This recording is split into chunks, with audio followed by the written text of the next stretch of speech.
आज यार ठीक। हम एलसीएम और एचसीएफ पढ़ने लग रहे थे, खासकर हम एचसीएफ पढ़ रहे थे और अभी हमारा काम एचसीएफ पे चल रहा था, हाईएस्ट कॉमन फैक्टर। मान लीजिए यार मैं आपको एक सवाल में ऐसे कहूं कि एक आदमी की दिन की जो तनख्वाह है वो 100 रुपए, एक आदमी की दिन की जो सैलरी है वो 100 रुपए। क्लियर है? ध्यान देना मेरी बात पे। एक आदमी की दिन की जो तनख्वाह है वो 100 रुपए है। ठीक है जी। 31 दिन का महीना है, 31 डे का मंथ है। ध्यान से मेरे शब्दों को सुनना और समझना। 31 दिन का महीना है। कितने दिन का महीना है जी? 31 दिन का महीना है। कह रहा है जी अगर वो सभी दिन आता तो उसकी सैलरी बनती 3100 रुपए। अगर वो सभी दिन आता तो उसकी सैलरी बनती 3100 रुपए, यानी डेली की सैलरी है कितनी? 2100 ना 100 रुपए। डेली की सैलरी है 100 रुपए। तो बसंत भाई अब सवाल में कह रहा है लेकिन उसको सैलरी मिली है 1700 रुपए। तो बताओ कितने दिन काम पे आया? तो बताइए कितने दिन काम पे आया? तो हमें यहां ये बात समझनी होगी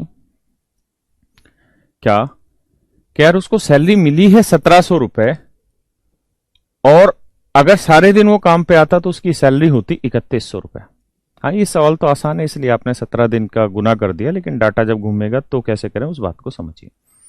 तो हमें यह समझना होगा कि यार इसके अंदर और इसके अंदर एक बहुत बड़ी चीज कॉमन होगी और वो होगी पर डे सैलरी। क्या होगी? Per day salary. तो मान लीजिए अगर पर डे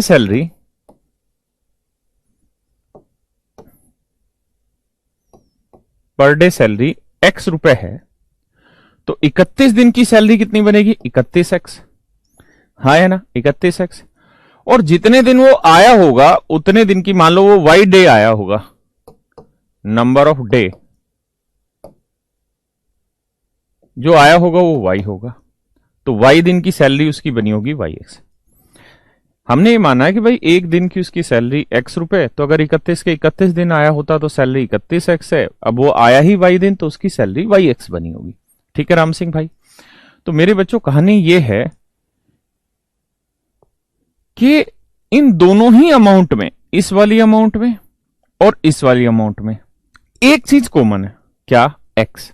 यानी एक्स यहां पे भी कॉमन है और एक्स यहां पे भी कॉमन है। आप ऐसा कह सकते हैं जी 31 और वाई में भी कुछ कॉमन आ सकता है। बिल्कुल आ सकता है। उस सवाल की लैंग्वेज पे आपको धीरे धीरे मैं समझाऊंगा। लेकिन यह तय हुआ कि एक चीज जरूर कॉमन आ रही होगी और वो चीज जो कॉमन आ रही होगी वो क्या होगी? एक्स होगी। यानी इनकी एक सैलरी कॉमन आ रही होगी। तो हमें यह देखना है कि यार यहां उसने सैलरी दे रखी 3100 रुपए, यहां उसने सैलरी दे रखी 1700 रुपए। तो हमें सबसे पहले कोशिश कर,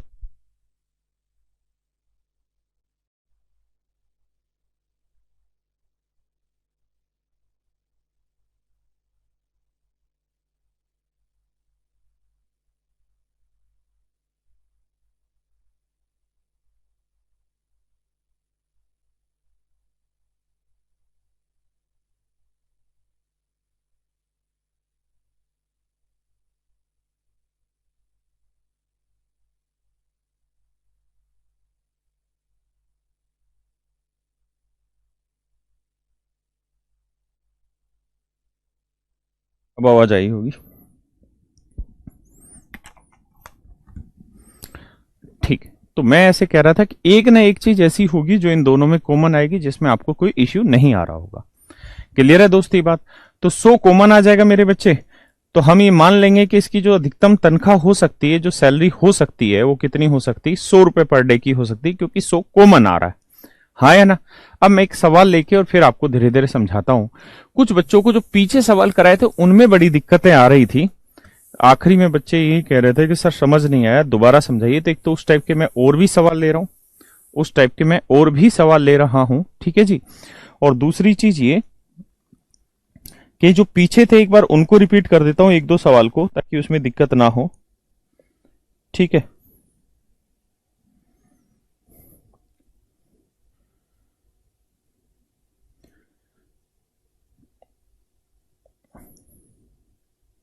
एक सेकंड रुकना बच्चे।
अरे सॉरी भाई, 1 सेकंड रुक जाओ, बस पेन ड्राइव का काम हो गया, मैंने इसी से ऑफ किया हुआ था। बस बस अब फ्री है, अब दिक्कत नहीं आएगी, अब माफी, अब दिक्कत नहीं आई। मैं कह रहा था कि पिछली क्लास में, हाँ अब दिक्कत नहीं आई। पिछली क्लास में हमने ये चीज पढ़ी थी कि एक सवाल था आखिरी में कि एक रेक्टेंगुलर फील्ड है जिसकी डायमेंशन 284 मीटर और 248 मीटर है, हमें इसके अंदर स्क्वायर टाइल लगानी, क्या लगानी है, स्क्वायर टाइल लगानी है। तो दो कंडीशन थी, पहली कंडीशन तो स्क्वायर टाइल होनी चाहिए, स्क्वायर का मतलब वर्गाकार टाइल होनी चाहिए। दूसरी कंडीशन इक्वल साइज की होनी चाहिए, यानी जितनी भी टाइलें होंगी वो सारी की सारी स्क्वायर तो होनी चाहिए, लेकिन सबका साइज इक्वल होना चाहिए। और दूसरी चीज ये थी कि मिनिमम नंबर ऑफ टाइल चाहिए था हमें, मिनिमम नंबर ऑफ टाइल्स चाहिए था, कि भाई टाइलों की जो संख्या है वो कम से कम हमारी होनी चाहिए। तो मेरे प्यारे बच्चों, मैंने वहां आपको यह समझाया था कि अगर आप टाइलों की संख्या कम से कम रखना चाहते हैं, टाइलों की संख्या कम से कम रखना चाहते हैं, तो टाइल का जो साइज होगा वो बड़े से बड़ा रखना होगा। टाइल का साइज हमें क्या करना होगा, बड़े से बड़ा रखना होगा। ठीक है, अगर हमें टाइल का साइज बड़े से बड़ा रखना होगा तो इसका अर्थ ये हुआ कि वो टाइल का साइज ऐसा होना चाहिए बड़े से बड़ा कि इसमें पूरी तरह सेट हो जाए, हाँ है ना। यानी वो ऐसे अगर हम लगाने लग रहे हैं टाइलें,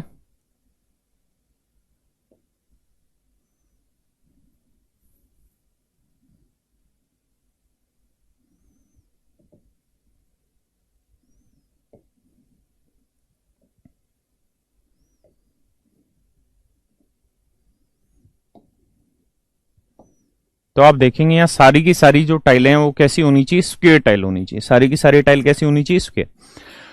तो ऐसे टाइलें बिछी होनी चाहिए पूरे मैदान के अंदर, और सारी की सारी टाइलों का साइज एक जैसा होना चाहिए, सारी टाइलें स्क्वायर होनी चाहिए। और हमें कम से कम टाइल लगानी है। अगर हमें कम से कम टाइल लगानी है मेरे बच्चों, तो टाइल का जो एरिया लेना होगा, जो उसका क्षेत्रफल लेना होगा, वो बड़े से बड़ा लेना होगा। और वो बड़े से बड़ा ऐसा लेना होगा जो इस साइड को भी इक्वली डिवाइड करे और इस साइड को भी इक्वली डिवाइड करे, हाँ है ना। अगर मान लो हमारे पास ये मैदान था, ये मैदान था, और मैंने टाइल इतनी बड़ी ले ली, इतनी बड़ी ले ली, तो आप देखोगे एक टाइल तो ये बनी, एक टाइल ये बनी, एक टाइल ये तो इक्वल साइज की हुई। लेकिन क्या ये इक्वल साइज की टाइलें हुई? नहीं।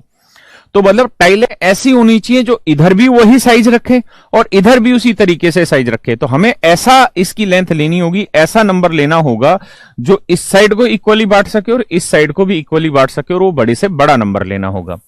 तो मेरे प्यारे बच्चों, बड़े से बड़ा नंबर जो होगा वो क्या होगा, इनका एचसीएफ। तो हमें क्या करना था, 284 और 248 का एचसीएफ लेना था। अब एचसीएफ कैसे आता है आपको सिखा रखा है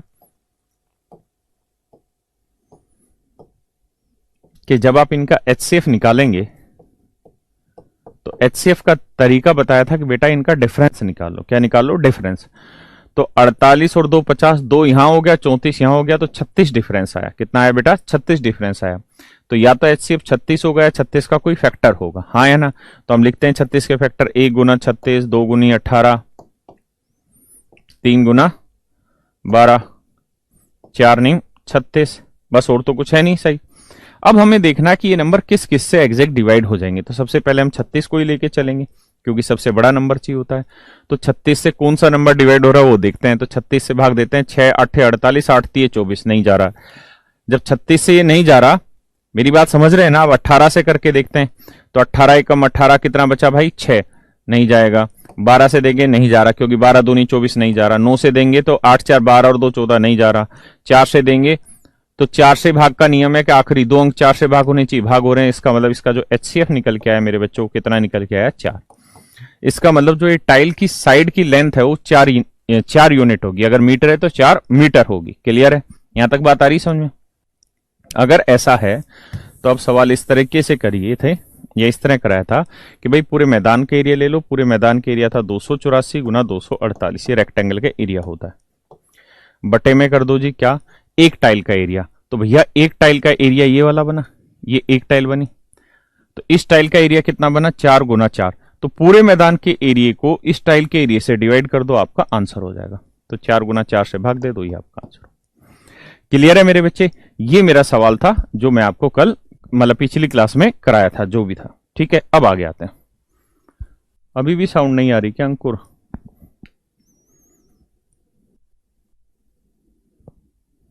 साउंड तो आ रही है।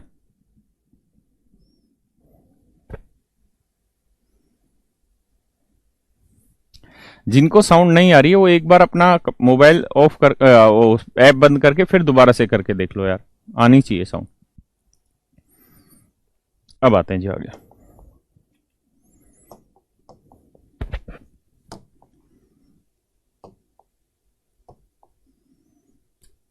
पढ़िए जी सवाल को जरा।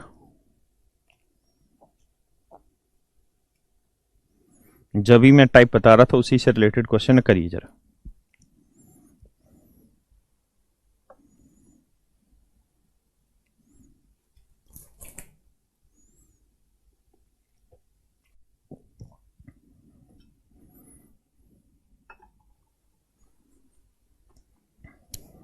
नोट्स ओपन नहीं होते, आज चेक करा दें। कहता है servant was hired for fix days for which he had to pay rupees this. कहता है एक नौकर था भैया, उसको हमने कहा कि भाई तुझे इतने दिन काम करना है। इतने का मतलब पता नहीं है, मतलब एक फिक्स दिन रखे होंगे कि तुझे इतने दिन काम करना है, और भैया इतने दिन काम करेगा तो उसके लिए तुझे सैलरी मिलेगी 3,239। 3,239 रुपए तुझे सैलरी दे देंगे। ठीक है भैया, अब आगे आते हैं। He was absent for some days, कुछ दिन के लिए वो एबसेंट हो गया, इसलिए उसकी तनख्वाह जो बनी वो 2,923 रुपए बनी। 2,923 रुपए बनी। तो आपको बताना है कि what was his maximum daily wages, कि उसका अधिकतम डेली वेजेस कितना हो सकता है। तो मान लो यार हमने उसको x दिन के लिए फिक्स किया होगा, और डेली वेज मैं आपको डिटेल बता रहा हूं, और ऑप्शन से मैं अभी सिखा ही नहीं रहा हूं क्योंकि ऑप्शन से मुझे समझाना है थोड़े टाइम के बाद जब पूरा कॉन्सेप्ट आ जाएगा। मान लेते हैं डेली वेजेस जो है उसकी वो है x रुपए, और शुरुआत में हमने जो इसे काम पे रखा था वो ये कहा था कि भाई तुझे एंड डे तक काम करना है तो तुझे इतनी सैलरी देंगे। लेकिन मान लेते उसने m ही दिन काम किया, और m दिन काम किया तो सैलरी इतनी बनी, और हमने माना कि यार एक दिन की सैलरी कितनी है x, तो n दिन की कितनी सैलरी हो गई nx। तो ये चीज nx को रिप्रेजेंट करिए। एक दिन की सैलरी x है तो m दिन आया तो m दिन की सैलरी कितनी आई mx। अब मुझे ये बताओ बेटा कि इन दोनों ही वैल्यूज में एक चीज तो आपको कॉमन दिखाई दे रही है, क्या? x। यानी x से आपने इस नंबर को भी गुना कर रखा है, x से आपने इस नंबर को भी गुना कर रखा है। इसका मतलब यह है कि सबसे छोटा जो कॉमन नंबर आ सकता है इनके बीच में वो क्या आ सकता है? x। हाँ या ना? क्या कॉमन आ सकता है? x। इसका मतलब x तो इनके बीच में कॉमन आएगा ही आएगा। अगर n और m में भी कुछ कॉमन हुआ तो हो सकता है वो भी आ जाए, लेकिन मिनिमम x तो कॉमन आएगा ही आएगा। मेरी बात समझ पा रहे हैं? x तो कॉमन आएगा ही आएगा। यहां तक कि मेरी बात समझ पाए? तो ऐसे हर सवाल में हमको पता है जो पर डे की सैलरी थी वो यहां पे भी मौजूद है और वो यहां पे भी मौजूद है। तो हम इसका HCF निकालें तो वो हमारी पर डे की मैक्सिमम सैलरी हो सकती है, तो इनका HCF निकालें। अब बात आता है जी HCF निकाला कैसे जाए, बताओ जी कैसे निकालें। तो तरीके आपको सिखा रखे हैं बेटा, क्या? Long division method, factorisation method और डिफरेंस मेथड। तो अगर हम ये डिफरेंस मेथड अप्लाई कर लें, कुछ आसान सा भी लग रहा है तो दिक्कत नहीं होगी। आप ये बताइए ये 3,000 से कितना कम है? 77 कम है। 3,000 से कितना कम है? 77 कम है। ये 3,000 से कितना ज्यादा है? 239 ज्यादा है। तो जोड़ लो, 9 7 16, 7 3 10 और 11, 2 1 3, यानी इनके बीच का जो डिफरेंस आया वो कितना आया मेरे बच्चे? 316 है। आज यार जीभ में हो रहा है छाला, इसलिए बोलते वक्त बड़ा जोर पड़ रहा है। एक बार जरा कैलकुलेशन चेक करके बताओ कि सही है या गलत है। बताओ भाई, सही है? आ जाइए। अब इसके फैक्टर करेंगे तो एक तो 1 गुना 316 होगा। दूसरा फैक्टर करते हैं जी, तो दूसरे फैक्टर की वैल्यू निकालोगे तो 2 से जाएगा, तो 2 एकम 2, कितना आया भाई? 1, 2 5 10, 2 8 16, ये आया।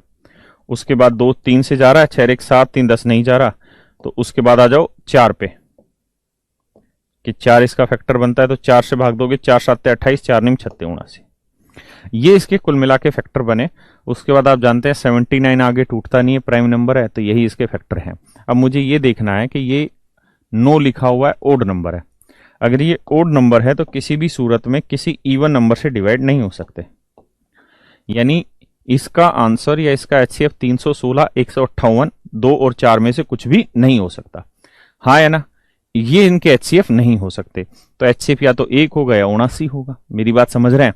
तो आप ये भी जान रहे हैं कि 1 रुपए सैलरी से तो फिर आंसर ही मेरा 3229 आना चाहिए, या उसकी अधिकतम दैनिक मजदूरी या तो 1 होगी या 79 होगी। तो 1 मेरा ऑप्शन में है ही नहीं, 1 मेरा ऑप्शन में है ही नहीं, तो फिर मेरा सीधा सीधा आंसर क्या आ गया? 79 आ गया। क्लियर है मेरे बच्चे? क्या आंसर आ गया? 79 आ गया। पक्की बात है। अब आगे आते हैं।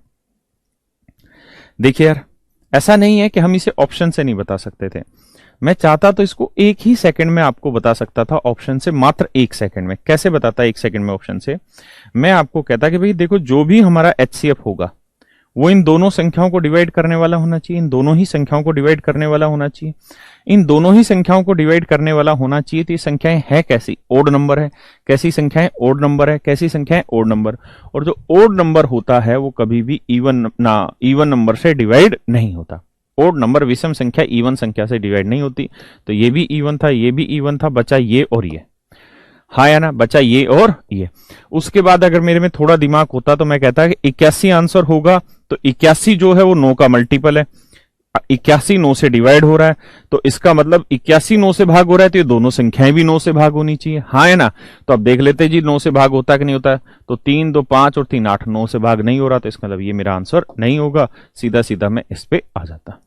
ठीक है जी, ये एक तरीका है अप्रोच लेने का। और अप्रोच लेने का तरीका मैंने आपको बताया। जिस दिन मेरा अलजेब्रा पूरी तरह खत्म होगा उस दिन हम सारे पेपर के क्वेश्चन उठाएंगे, एचसीएफ, एलसीएम हो, अलजेब्रा हो, सिंप्लीफिकेशन, और वहां मैं बताऊंगा कि किस तरीके से हमें अप्रोच लेनी चाहिए। ठीक है जी, आइए आगे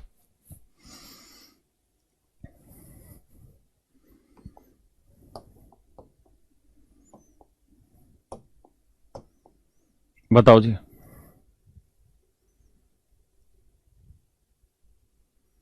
पढ़िए भाई, ये सारे पेपर के क्वेश्चन उठा रखे हैं, इसलिए मैं अभी ऑप्शन से ले जाना भी नहीं चाह रहा आपसे। पुष्पेंद्र भाई फुल मेथड से बता दीजिए एक बार। फुल मेथड से ही पीछे वाला बताया मैंने आपको।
आइए यार, देखिए सवाल में करेक्ट हो कि क्रेता के पास 3 प्रकार की चाय है जिनका वजन अलग अलग तरीके से देख रहे हैं। तो एक पहले वाली का वजन है 480 ग्राम,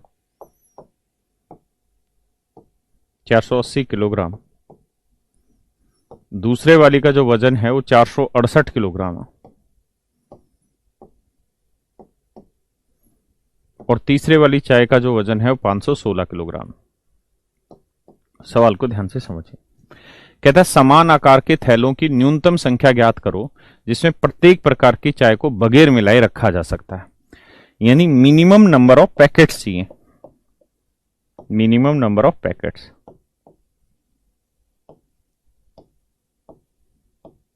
अगर हम कम से कम पैकेटों में इनको पैक करना चाह रहे हैं मेरे बच्चों, कम से कम पैकेटों में पैक करना चाह रहे हैं, तो आप जानते हैं कम से कम पैकेटों में पैक करना चाह रहे हैं तो हर पैकेट का वजन क्या होना चाहिए, मैक्सिमम होना चाहिए। हर पैकेट का वजन क्या होना चाहिए, मैक्सिमम होना चाहिए।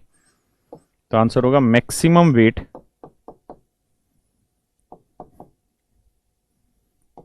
इन ईच पैकेज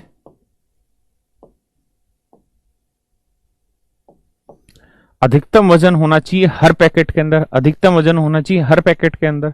अधिकतम वजन मतलब ऐसा वजन लेना है जो इसको भी पूर्णतः भाग दे, इसको भी पूर्णतः भाग दे, इसको भी पूर्णतः भाग दे, यानी इनका एचसीएफ। तो मेरे प्यारे बच्चों 480, 468 और 516, अगर हमें इनका एचसीएफ निकालना है 480, 468, 480, 468 और 516, यही वैल्यू थी ना, 480, 468, 516, ठीक है। तो हमें मेरे बच्चों अगर इनका एचसीएफ निकालना है तो आपको तरीका बताया था कि एचसीएफ जो होता है उसके लिए ये देखिए सबसे कम डिफरेंस किसका है, तो सबसे कम डिफरेंस इसका कितना है, 12। या तो मेरे बच्चे 12 खुद एचसीएफ होगा या 12 का कोई फैक्टर एचसीएफ होगा। जब डिविजिबिलिटी रूल की आप प्रैक्टिस घर पे करोगे तो आपको ये बताया जाएगा कि 12 से कोई संख्या तभी भाग होती है जब 3 से हो जाए, 4 से हो जाए, हाँ या ना। तो देखिए यार 4 3 का नियम सीधा सीधा देख लेते हैं, या आप इसके फैक्टर करिए इस तरह से। 12 के फैक्टर क्या बने, 1 गुना 12 बना, 2 गुना 6 बना, 3 गुना 4 बना, यही तो फैक्टर बने। तो देखिए 12 से भाग जाने लग रहा है, तो ये तो जा रहा है, ये जा रहा है क्या, तो 12 12 थे 36, 10 बचा, 12 नहीं में 108 ये चला जाएगा, ये जा ही रहा है। 12 चौक 48, कितना बचा जी 3, 12 थे 36, 12 से भाग जा रहा है। इसका मतलब इन सबका जो एचसीएफ निकल के आ रहा है वो डायरेक्ट क्या आ जा रहा है मेरे बच्चे, 12 निकल के आ जा रहा है। अगर एचसीएफ 12 निकल के आ रहा है तो यानी वो सबसे बड़ी जो पैकिंग की वेट होगा वो 12 किलो होगा, यानी अधिकतम हम 12 किलो का ही पैकेट बना सकते हैं। तो अगर हम 12 किलो का पैकेट बनाए तो 480 से कितने पैकेट बन जाएंगे, तो उत्तर होगा 40 पैकेट। 12 किलो के हिसाब से इसके पैकेट बनाए तो 12 3 36 और 12 निम में 160, 19 पैकेट, नहीं सॉरी 39 पैकेट। मैं कहूं जी यहां तो 12 चौक 48, 3 बचा, 12 3 36, 43 पैकेट। इनको जोड़ेंगे तो 9 3 12 आया भाई, 4 3 7, 4 11 और 1 12, तो 122 पैकेट हमारा आंसर हो गया। यानी कुल मिला के दोस्तों हमें 122 पैकेट की जरूरत होगी, हाँ या ना। 122 ही आ रहा है ना, ऑप्शन क्यों नहीं है भाई। 40 ये आ गया, 39 ये आ गया और 12 3 36 43 ये 122 ही पैकेट आएगा। अच्छा ऊपर डाटा में कहीं दिक्कत थी क्या, ओहो हो, ये 408 था क्या यहाँ, ठीक है यार हिंदी में गलत लिखा हुआ, फिर 480 लिखा था, मैंने इसको लेके कर दिया, कोई दिक्कत नहीं, आप भाषा को समझिए। 408 था तो मैं 408 से भी निकाल के बता देता हूं। अगर 480 होता तो उससे भी मैंने बता दिया। देखिए अगर 408 हो तब क्या करें, तो एक 408 हो गया, एक 468 हो गया और एक था आपका क्या 516। अब अगर मेरे बच्चों मैं आपको कहूं कि यार इनका एचसीएफ निकाल के बताइए, तो बताइए क्या एचसीएफ होगा, तो आप कहेंगे जी इनका डिफरेंस लेना चाहिए। डिफरेंस लेते हैं तो यहां डिफरेंस आ रहा है 60, जबकि यहां डिफरेंस की बात करें तो यहां 60 से कम आ रहा है, क्योंकि 68 32 ये और 16 ये 48 डिफरेंस आया इसका। तो या तो 48 एचसीएफ होगा या 48 का मेरे बच्चों कोई फैक्टर एचसीएफ होगा, ठीक है। तो जब 48 के फैक्टर करोगे तो 1 गुना 48 आएगा, 2 गुना 24 आएगा, 4 गुना 12 आएगा और 6 गुना 8 आएगा, हाँ या ना। तो इस तरीके से एचसीएफ निकल के आने लगेंगे। तो मेरे प्यारे बच्चों अब यहां दिक्कत ये कि आपको इसे भाग दे दे के देखना पड़ेगा, हाँ या ना। तो आप सिर्फ आखिरी डिजिट से देखिए, 8 का पहाड़ा पड़ी, 8 एकम 8, 8 दूनी 16, 8 3 24, 8 चौक 32, 8 5 40, 8 6 48, 6 पे आता है, हाँ या ना। तो 6 से इसे गुना करेंगे तो क्या 408 आ रहा है, नहीं आने लग रहा है, यहाँ पे गलत है। अब 24 पे आते हैं। अगर हम 24 पे आते हैं तो 24 से इसे भाग दोगे तो बचा कितना, 24 से कम 24 बचा कितना जी 16, 168।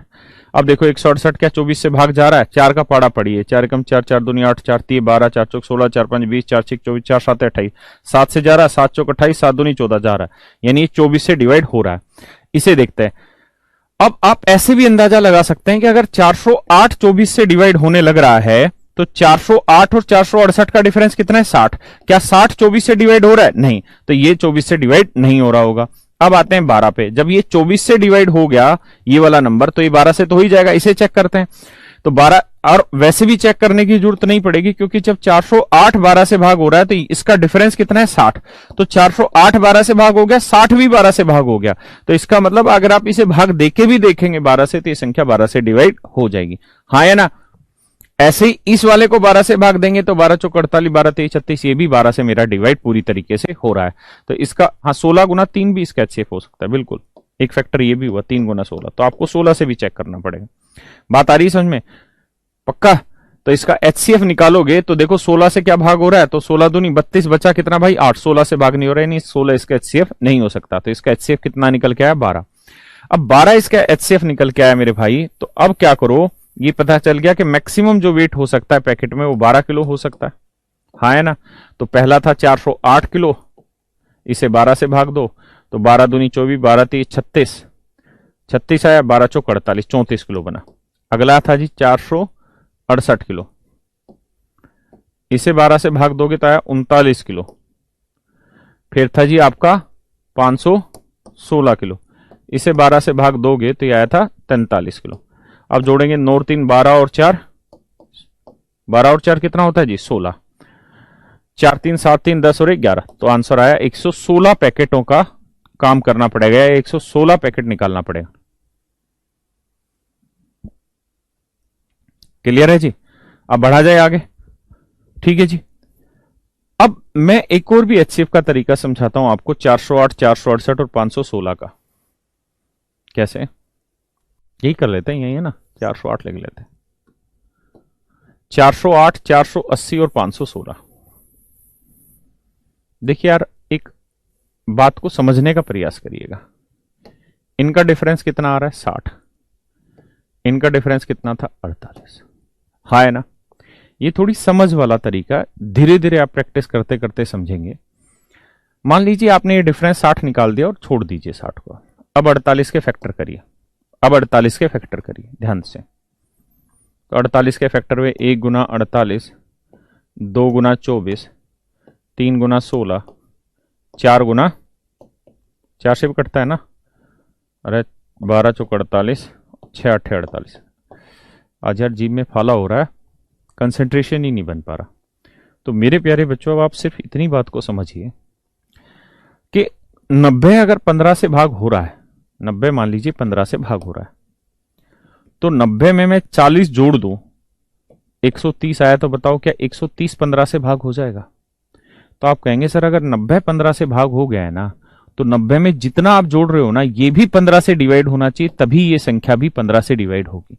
अदरवाइज वो संख्या 15 से डिवाइड नहीं होगी। बात क्लियर है? तो इसी कॉन्सेप्ट से मैं यहां ऐसे खेल सकता था कि मान लेते हैं ये वाली संख्या 48 से भाग हो गई। अगर ये संख्या 48 से भाग हो गई तो ये 60 कम थी, हाँ है ना? तो ये तभी डिवाइड होगी जब ये भी 48 से भाग हो जाए। तो ये 48 से भाग नहीं हो रही, तो ये कट गया। ये 24 से भाग नहीं हो रही, कट गया। 16 से भाग नहीं हो रही, कट गई। 12 आ गया, तो ये 12 से कटने लग रही है। तो इसका मतलब ये संख्या 12 से कट गई। तो अब हमें बस इसको चेक कर लेना कि 12 से कट रहे कि नहीं। तो 12 चौक 48, 40 पे जा रहा है। अब ये 60 कम थी, 60 12 से भाग चला जा रहा है, इसलिए दिक्कत नहीं है। 48 से इसका डिफरेंस था, 48 भी 12 से चला जा रहा है, तो हम सीधा सीधा इसका एचसीएफ लिख सकते हैं कितना? 12। क्लियर है? और थोड़ा अलग तरीके से समझाऊं तो ऐसे सवालों में आप दो जगह डिफरेंस निकाल लो, एक जगह यहां और एक जगह यहां, और फिर देखो इन दोनों ही डिफरेंस का क्या कोई फैक्टर बन सकता है। अगर वो फैक्टर बन सकता है तो या तो वो डिफरेंस एचसीएफ हो जाएगा या इसका भी फैक्टर एचसीएफ हो सकता है। हाँ है ना? ये जरूरी नहीं है कि इनका डिफरेंस ही आपका एचसीएफ आएगा, क्योंकि हो सकता है पेयर और आगे भी हो। क्लियर है? तो इस तरीके से भी आप जल्दी से एचसीएफ निकाल सकते हैं। पक्का? आगे आते हैं।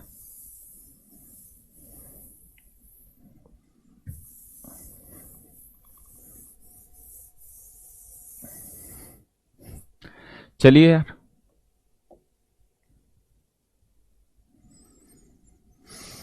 अब आते हैं यार सवाल के ऊपर। एक बढ़िया सा सवाल समझाता हूं, पहले डाटा लेके आसान से मुश्किल पे जाएंगे।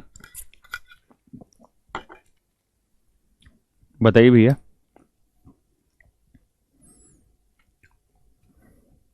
मान लो बेटा आप आम खरीदने गए, और आम का भाव था 12 रुपए पर किलोग्राम। आम का भाव था 12 रुपए पर किलोग्राम। पहले सवाल समझाऊंगा, फिर सवाल बनाएंगे, ठीक है। मान लेते हैं कि आम का भाव था 12 रुपए पर किलोग्राम। आपने क्या किया जी, कुल मिला के 37 किलो आम खरीदे। कुल मिला के 37 किलो आम खरीदे। ध्यान से मेरी बात को सुनना और समझना। कितने आम खरीदे जी? 37 किलो आम खरीदे। तो बेटा 1 किलो आम 12 का, तो 37 किलो कितना? 12 7 84 हासिल 8 आई 12 3 36 और 8 44। देखना यही उत्तर आ रहा है कि कुछ और आ रहा है। यानी 444 रुपए के आम आपने खरीदे। यही बात है बेटा, फिर से समझिए। मैंने कहा आम का रेट है मान लो 12 रुपए पर किलोग्राम और हमने कुल मिला के 37 किलो आम खरीदे, तो 12 के हिसाब से 37 किलो कितने के पड़े? तो 12 7 84, 12 3 36 और 8 44, 444 रुपए के आम पड़े। मैंने कहा जी आपने क्या किया, इस 37 किलो में से 19 किलो आपने बेच दी। 19 किलो आम आपने बेच दी। ध्यान देना, 19 किलो आम आपने बेच दी। बात आ रही समझ?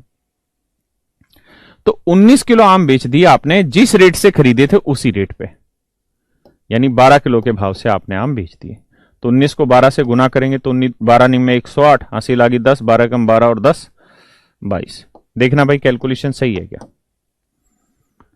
बताओ कैलकुलेशन सही है क्या? 228, 12 निम में 108, 12 कम 12 और 10 22, 228 रुपए, ठीक है। अब आपसे सवाल क्या पूछेगा? 444 और 228।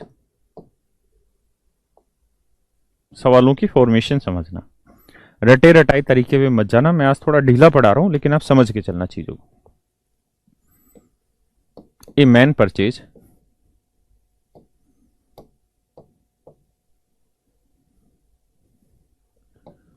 some kilogram of mango, लो हिंदी में लिखते हैं सम किलोग्राम ऑफ आम, ताकि हिंदी मीडियम भी आ जाए। 4 rupees 444 rupees.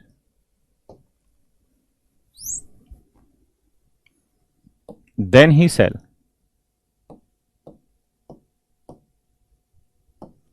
some of them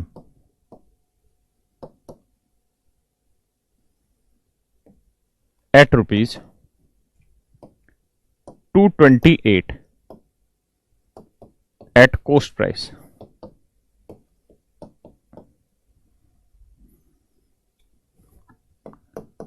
How much arm does he has now? Hindi में समझिए क्या कहा। हकीम जी आज की क्लास में कुछ समझे नहीं आ रहा है। तुम हकीम हो बाबू, समझे में आएगा भैया। राकेश पैसा हिंदी वाले ने भी दिया, तो आम हिंदी में ही तो लिखे बेटा। तुम्हें आम खाने के साले गुठलियों पे ध्यान देना है, तुम आम के मजे लो बे। देखिए हिंदी में समझाता हूं सवाल क्या है। कह रहा है जी एक आदमी है, उसने कुछ आम खरीदे। ध्यान देना शब्दों पे। एक आदमी है, उसने कुछ आम खरीदे मोहित भाई, और कहता है उसने आम खरीदे 444 रुपए के। इस जगह उसने ना तो ये बताया कि कितने आम खरीदे, ना उसने नजमीन भाई ये बताया कि किस रेट से आम खरीदे। कहता जी 444 रुपए में उसने आम खरीदे। अब कहता है जी उसने उनमें से कुछ आमों को 228 रुपए में बेच दी। 228 रुपए में बेच दी, और 228 रुपए में जब बेचे तो उसके ऊपर उसने कोई प्रॉफिट नहीं कमाया, ना कोई लॉस कमाया, नहीं। जितने जिस रेट से खरीदे थे उसी रेट में बेच दिए। तो अब आप मुझे बताइए कि उसके पास अधिकतम कितने किलोग्राम आम बच गए होंगे? उसके पास अधिकतम कितने किलोग्राम आम अभी बच गए होंगे, ये आपका उत्तर है। तो आपको एक बात समझनी, और ध्यान से मेरी बात को सुनिएगा, समझिएगा। क्या? मान लो अगर उसने, हम मान लेते हैं कि आम का जो भाव है वो x रुपए पर किलोग्राम, हाँ है ना, और उसने कुल मिला के m किलो खरीदे थे और इसमें से n किलो बेच दिए। तो m किलो x के भाव से खरीदे होंगे तो mx के आए होंगे, और n किलो x के ही भाव से बेचे हैं तो nx के बेचे होंगे। तो कुल मिला के मेरे बच्चों, मैं आपको यह समझाना चाह रहा हूं कि इतने में हमने चीज खरीदी, 444 में हमने चीज खरीदी, और 228 में हमने चीज बेच दी। तो आप ये देखिए इन दोनों ही वैल्यू में जो चीज कॉमन आती दिख रही है वो क्या चीज कॉमन आती दिख रही है? एक्स। बोलिए ना, जो सीधे सीधे शब्दों में दिखाई दे रही है कि सबसे बड़ी चीज कॉमन क्या आती दिखाई दे रही है, तो वो आप कहोगे एक्स। यानी इनका एचसीएफ जो आपको आता दिखाई दे रहा है वो क्या आ रहा है? एक्स आता दिखाई दे रहा है। एक्स क्या माना था आपने? प्राइस ऑफ आम। देखो हिंदी भी पढ़ा रहा हूं, प्राइस ऑफ आम। एक्स क्या माना था मेरे बच्चे? प्राइस ऑफ आम। इसका मतलब ये हुआ कि इन दोनों ही अमाउंट का जो एचसीएफ आप निकालेंगे ना, इन दोनों ही अमाउंट का जो एचसीएफ आप निकालेंगे वो कुछ और नहीं होगा, वो आम का प्राइस होगा। हिंदी इंग्लिश दोनों मीडियम देखो, आम का प्राइस होगा इन दोनों अमाउंट का जो एचसीएफ होगा। क्लियर है? तो अब क्या करें? अब आप 444 और 228 का एचसीएफ निकालें। 444 और 228 का एचसीएफ निकालें। निकालो जी एचसीएफ। बताओ बेटा क्या एचसीएफ आया? तो आप कहेंगे जी एचसीएफ निकालने का तरीका है डिफरेंस ले लो। एचसीएफ निकालने का तरीका है डिफरेंस ले लो। तो डिफरेंस लोगे तो भाई एचसीएफ क्या आ रहा है यहाँ पे? बोलो यार क्या आ रहा है? मैं इसको दूसरे मेथड से भी बताने लग रहा हूं। तो डिफरेंस देखोगे तो यहां पे आया 72, यहां पे आया 72, मतलब 300 से 72 कम, और ये 144 ज्यादा। तो 4 2 6 आया, 7 4 11 आया, 1 और 1 2, 216 डिफरेंस आ गया। तो यानी जो एचसीएफ होगा या तो 216 होगा या 216 का फैक्टर होगा। अब यहाँ पे दिक्कत बड़ी आ रही है कि 216 ऐसा नंबर नहीं है जिसके फैक्टर बहुत आसानी से बनते हो। बना के देखेंगे तो ये बनेगा 1 गुना 216, 2 गुना 108, 3 गुना 72, 4 गुना 54, यानी बहुत सारे बनने लग रहे हैं। हाँ है ना? अब आगे बनाओगे तो 6 गुना बन जाएगा, 6 गुना 36। सही है जी। और आगे बनाओगे तो 9 गुना बन जाएगा, 12 पे आ जाएगा सारे। तो आप देखोगे जब किसी नंबर के बहुत सारे फैक्टर बनते दिखते हैं तो ऐसी जगह पे आप उनका एचसीएफ बहुत आसानी से निकाल नहीं पाते हैं, है ना? तो ऐसे में फिर आप फैक्टर मेथड लगाइए। आप कहें हमें कैसे पता चलेगा? धीरे धीरे प्रैक्टिस करोगे सवालों पे तो पता चलेगा।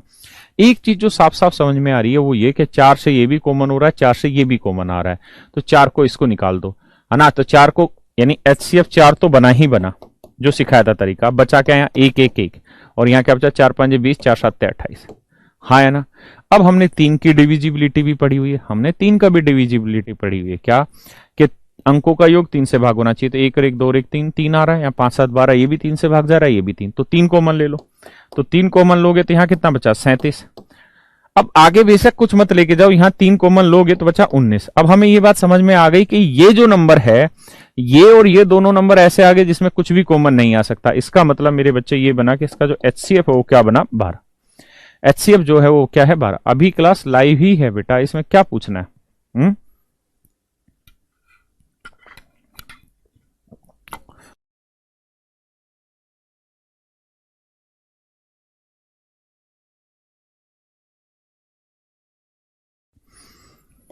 तो एचसीएफ आया 12।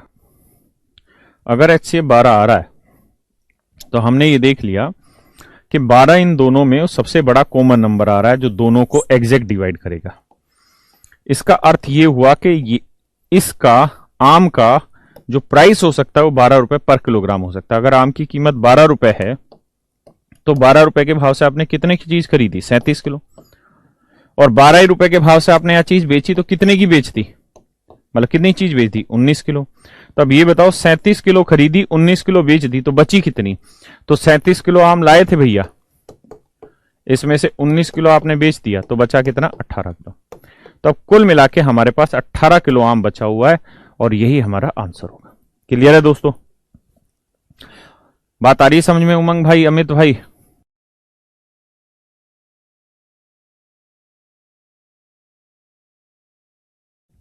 बढ़े जी आगे, आइए।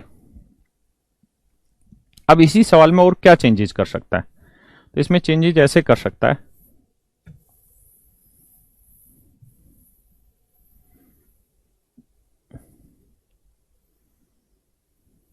कहेगा a man purchase some kilogram of aam 4 rupees 444 and then he sells some of them at rupees 228 .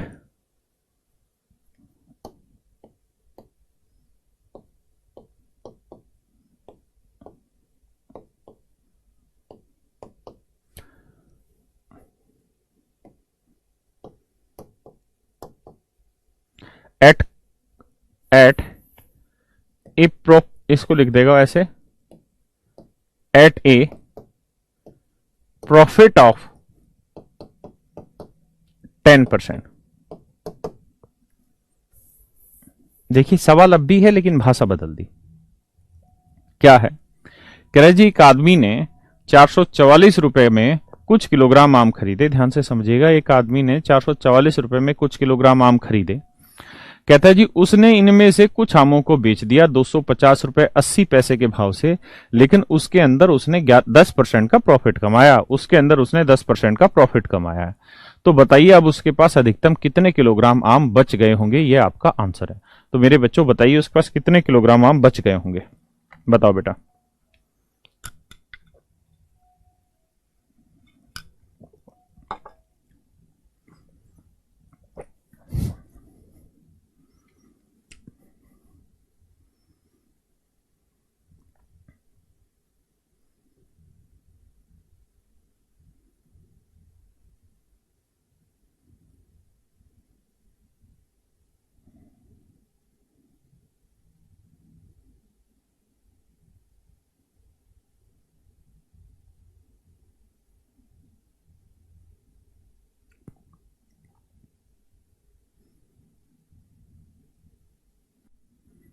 आइए दोस्तों, हमें यहां पे एक काम करना ये होगा कि हमें ये समझना होगा कि यार 444 रुपए में हमने किसी रेट से चीज खरीदी है, अब हमने उसे 250 रुपए 80 पैसे के भाव से बेच दी। तो बेटा सवाल यहां पे ये हो जाएगा, थोड़ा सा प्रॉफिट एंड लॉस का कॉन्सेप्ट लग रहा है, बाकी फालतू की बात है, कि भैया 250 रुपए 80 पैसे के भाव से हमने चीज बेची है और इस बात पे हमने 10% प्रॉफिट कमा लिया है। तो मैं ये निकालना चाह रहा हूं कि एक्चुअल में जो चीज हमने इतने में बेची थी, तो मुझे ये निकालना कि यार इतने रेट में बेच के तो 10% का प्रॉफिट हुआ है। मैं जानना चाह रहा हूं कि एक्चुअल में वो जो चीज इतने में बिकी वो मेरे घर पे पड़ी कितने की थी। तो 10% की फ्रैक्शन होती है 1/10। ये बात कम पल्ले पड़ेगी लेकिन समझ लेना, मतलब चीज 10 में खरीदी है तो एक का लाभ लेके बेची कितने में, 11। तो 11 यूनिट इसको रिप्रेजेंट कर रहा है, तो एक यूनिट की वैल्यू क्या, तो 11 से भाग दोगे इसको भैया, तो 11 से भाग दोगे तो ये आएगा 11 दूनी 22, 11 दूनी 22, कितना बचा समझ रहे हो ना, 11 दूनी 22, 22 है वो 30, फिर 11 दूनी 22, फिर 11 अठे 88, तो 228 रुपए आएगा ना, 22.8 आएगा। तो अब 22.8, एक यूनिट की वैल्यू 22.8, तो 10 यूनिट की वैल्यू क्या आ गई, 228 रुपए।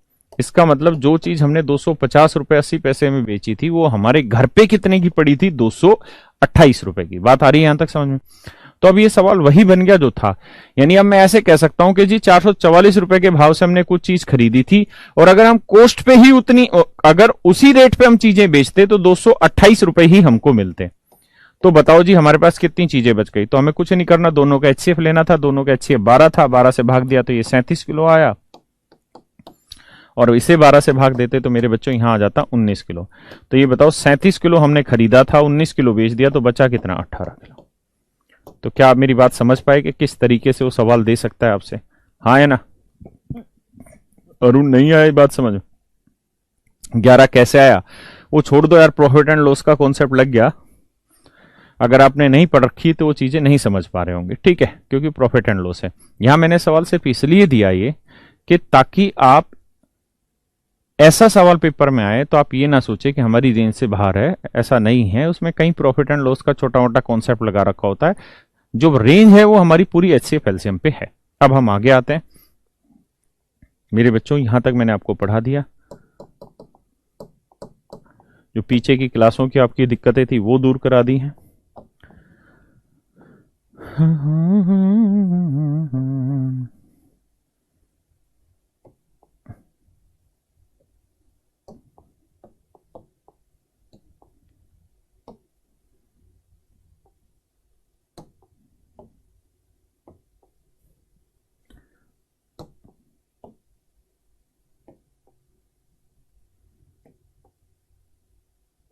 तेरहवां भी हो गया था भाई हमारा।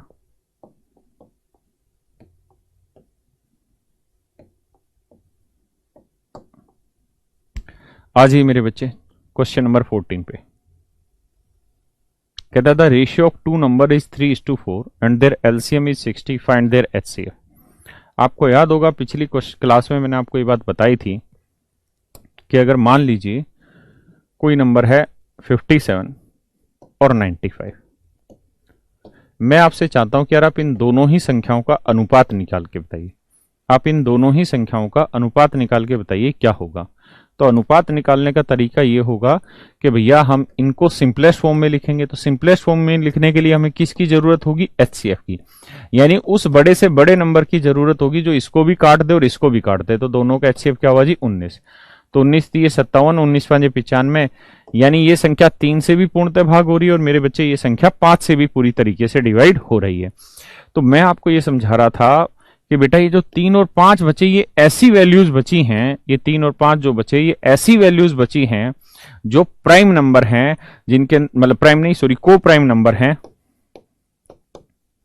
सह अभाज्य संख्याएं हैं, सह अभाज्य संख्याएं हैं जिनके अंदर कुछ भी कॉमन नहीं आता। हाँ या ना? या मैं और देसी भाषा में इसी बात का अर्थ समझाऊं तो मैं ये कह सकता हूं कि इससे ज्यादा सिंप्लीफाइड ये और नहीं हो सकती। हाँ या ना? रेशियो जो होता है वो सबसे लास्ट सिंप्लीफाइड फॉर्म होती है, उससे ज्यादा और सिंप्लीफाइड उस फॉर्म को नहीं किया जा सकता। तो मैं आपको ये समझा रहा था कि बेटा जब भी हमें रेशियो निकालना होता है तो हम नंबर से उसका एचसीएफ हटा देते हैं तो हमारा रेशियो निकल के आता है। अगर मैं इसका उल्टा आपको कहूं कि यार दो संख्याओं का एचसीएफ 19 है, दो संख्याओं का एचसीएफ 19 है, क्या है? 19, और उनका अनुपात 3:5 है। दो संख्याओं का एचसीएफ 19 है, उनका अनुपात 3:5 है, तो संख्याएं बताइए क्या होगा? तो संख्याओं से एचसीएफ हटा देते हैं तो रेशियो निकल के आता है, और अगर रेशियो को मेरे बच्चों एचसीएफ से मल्टीप्लाई कर देते हैं तो संख्याएं निकल के आएगी। तो 19 को 3 से करोगे 57 और 19 को 5 से करोगे 95, यानी संख्याएं आ गई 57 और 95। ये बात समझ पा रहे हैं? पक्का? आइए और आगे की बातें समझते हैं। अब इस सवाल को भी करा लो, 2 सेकंड रुक जाइए।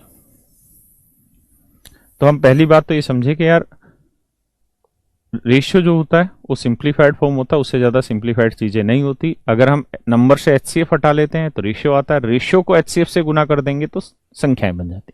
दूसरी चीज, हम एलसीएम निकालते कैसे थे, एक बार उसको भी दोबारा याद कर लेते हैं, उस बात को भी दोबारा से याद कर लेते हैं। तो देखिए यार एलसीएम निकालने का तरीका था, जैसे मान लीजिए मैंने लिखा 2 की पावर 5 गुना 3 की पावर 2 गुना 7, और एक नंबर मैंने लिखा 5 की पावर 8 गुना 2 की पावर 11 गुना 3 गुना 11, ऐसे लिख दिया। और मैं को इन दोनों का ही एचसीएफ एलसीएम निकाल के बताइए। तो बेटा एलसीएम में बताया था कि ये देखते हैं लोवेस्ट कॉमन मल्टीपल कौन सा है। तो यहाँ 2 की पावर 5 है, यहाँ 2 की पावर 10, तो इनका कॉमन मल्टीपल बनेगा 2 की पावर 10 पे जाके। यहाँ 3 की पावर 2 है, यहाँ 3 की पावर 1 है, कॉमन मल्टीपल बनेगा 3 की पावर 1 पे जाके। अब यहाँ 7 है, वहां है ही नहीं, यहाँ 5 है, यहाँ है ही नहीं, ना 11 है, तो यही हमारा बच्चे क्या आ जाएगा? सीधा सीधा एलसीएम आ जाएगा। क्लियर है? नहीं, ऐसा नहीं, हमें यहाँ ये देखना होता है, इस बात को बड़े ध्यान से देखिए, मेरी बातों पे मत जाइए, मैं जो समझाना चाह रहा हूं उस पे आइए, कि जो समझाया था वो तो आपको ध्यान ही नहीं है। 2 की पावर 5 है, 2 की पावर 10 है, तो इसका लोएस्ट कॉमन मल्टीपल कौन सा बना? 2 की पावर 10 बना। ऐसे ही मेरे बच्चे 3 की पावर 2 और 3 की पावर 1 का कॉमन मल्टीपल कौन सा बनेगा? 3 की पावर 2 बनेगा, 1 नहीं बनेगा। क्यों बनेगा 3 की पावर 2? वो भी समझा देता हूं। क्योंकि 3 की पावर 2 होती है 9 और 3 की पावर 1 होती है 3, तो 9 का मल्टीपल ढूंढो, तो 9 एकम 9, 9 दूनी 18, 9 तीय 27। 3 के मल्टीपल ढूंढो, 3 6 9 12 15 18। तो आप देख रहे हैं कि यार 18 भी इसका एक मल्टीपल है, 18 भी इसका एक मल्टीपल है कॉमन, और 9 भी इसका एक मल्टीपल है। लेकिन एलसीएम में हमें कौन सा चाहिए होता है? लोवेस्ट कॉमन मल्टीपल चाहिए होता है। हाँ या ना? तो लोवेस्ट कॉमन मल्टीपल जो रहेगा वो क्या रहेगा? या 9। इसका मतलब ये हुआ कि एलसीएम निकालते हैं तो बड़ी पावर लेते हैं, तो 3 की पावर 2। अब यहां 7 है, 7 और कहीं है ही नहीं, तो 7 का कॉमन मल्टीपल 7 ही रहेगा।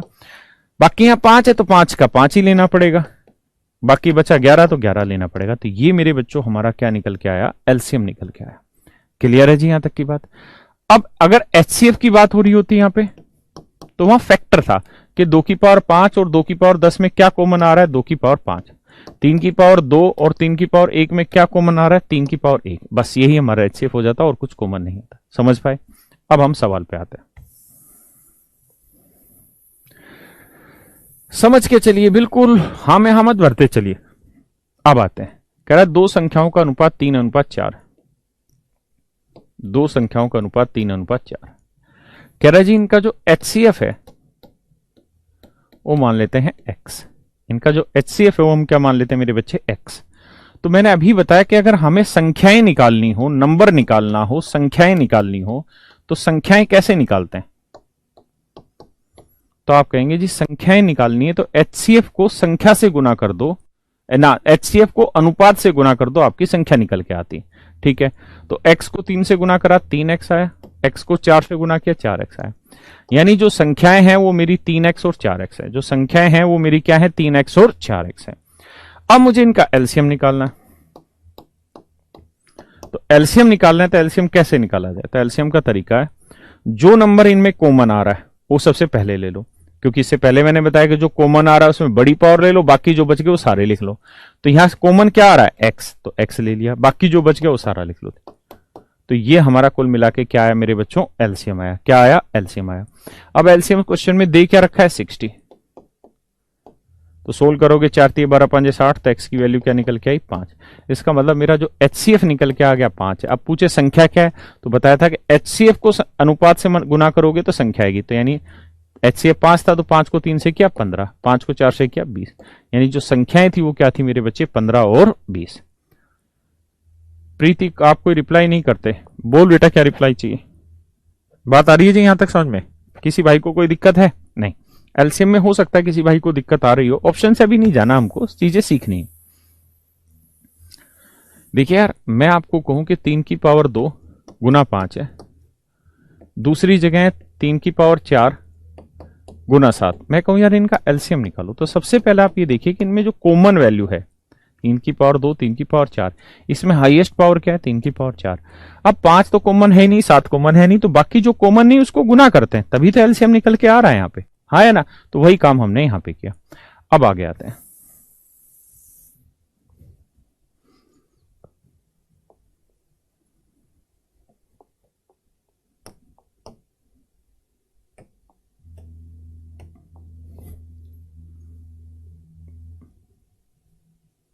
करो बेटा।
आइए दोस्तों, कह रहा है जी दो संख्याओं का योग 36 है, उनका HCF 4 है।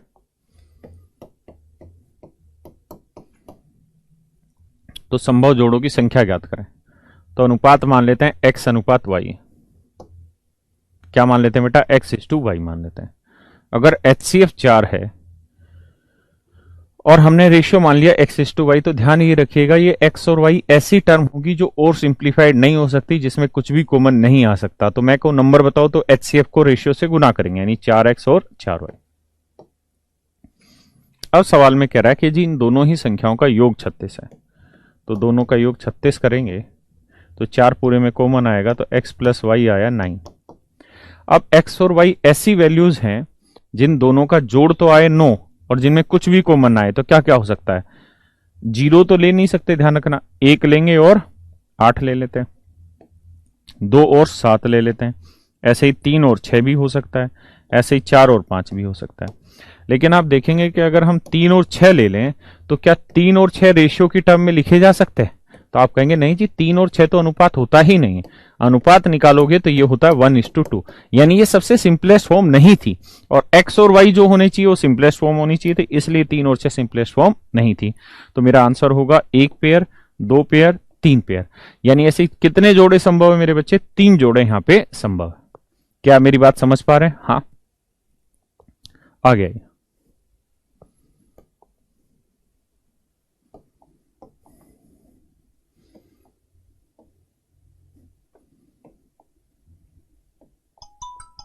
करें बच्चे?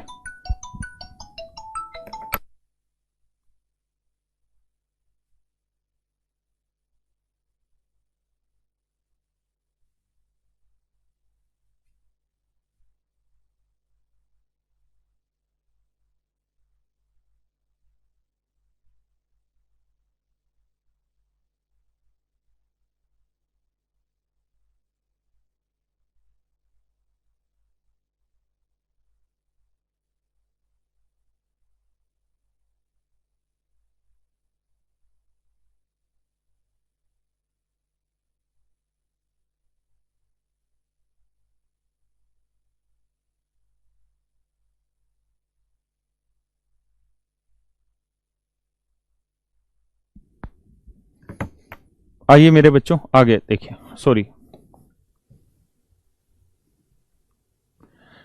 कहता जी the LCM of 4 number is 117 and the HCF of each pair is 3। Find the multiplication of all the number. 4 संख्याओं का लघुत्तम इतना है, एचसीएफ 3 है, सभी संख्याओं का गुणनफल ज्ञात करें।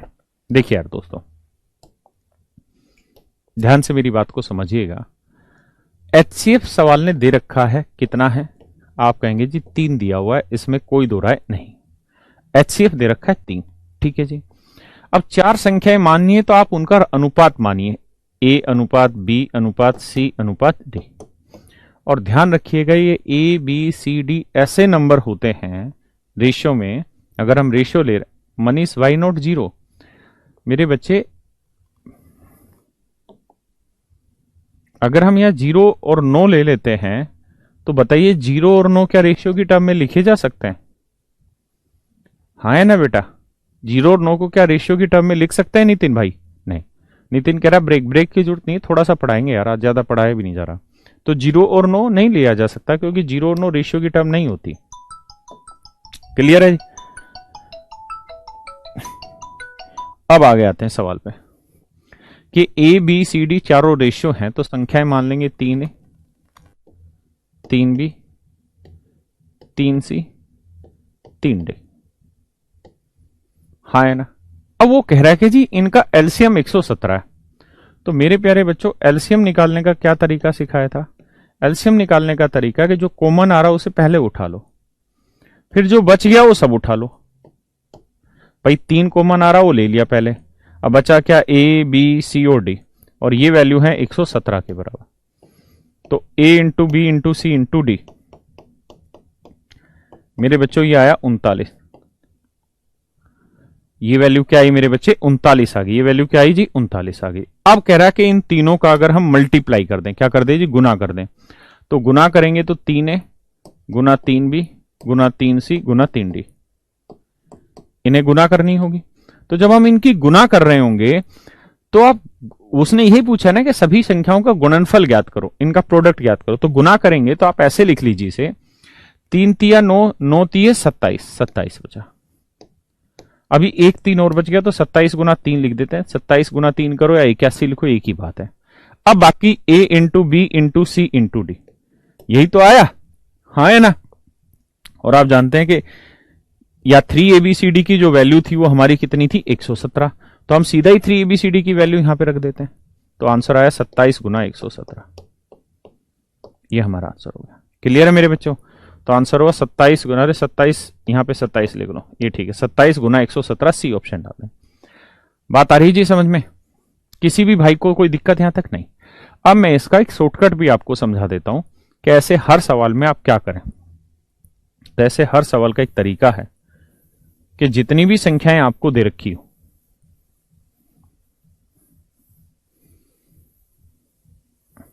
अगर आपसे पूछे product of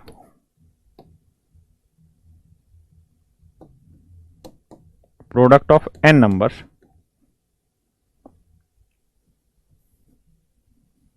product of n numbers